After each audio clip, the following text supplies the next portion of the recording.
Hello friends, welcome to my channel. একবার এইভাবে তড়কা বানিয়ে খেয়ে দেখবেন, আশা করছি আপনাদের ভালো লাগবে। প্রথমে কড়াইতে সর্ষের তেল দিয়ে তার মধ্যে পেঁয়াজ কুচি, টমেটো কুচি দিয়ে সেটাকে ভালো করে ভেজে নেব। ভাজা হয়ে গেলে তার মধ্যে দিয়ে দেব আদা রসুন বাটা দিয়ে আর একটু নাড়াচাড়া করে দিয়ে দেব লঙ্কার গুঁড়ো, হলুদ গুঁড়ো, জিরের গুঁড়ো, ধনের গুঁড়ো, নুন আর একটু মিট মশলা। এখন মশলাটা দিয়ে দু চারবার নাড়াচাড়া করে মশলাটার থেকে তেল ছেড়ে আসলে তখন তার মধ্যে দিয়ে দেব সিদ্ধ করে রাখা ডাল। এখানে আমি সব রকম ডাল মিশিয়ে সিদ্ধ করে নিয়েছি, একটু পেঁয়াজ আর রসুন দিয়ে। তারপরে সেই কষানো মশলার মধ্যে ডালটা ঢেলে দিলাম, দিয়ে এখন ডালের জলটা শুকিয়ে আসা পর্যন্ত ভালো করে নাড়াচাড়া করে নেব।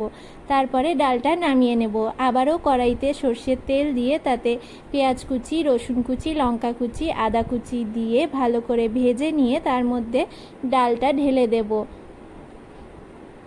তারপরে ডালটাকে ভালো করে মিশিয়ে এর মধ্যে দিয়ে দেব ডিম ভুজিয়া, আর ওপর থেকে দিয়ে দেব কাঁচা লঙ্কা কুচি, কসুরি মেথি, গরম মশলার গুঁড়ো আর মিট মশলা দিয়ে ভালো করে নাড়াচাড়া করে ওপর থেকে ঘি ছড়িয়ে নামিয়ে নিলেই রেডি এগ তড়কা।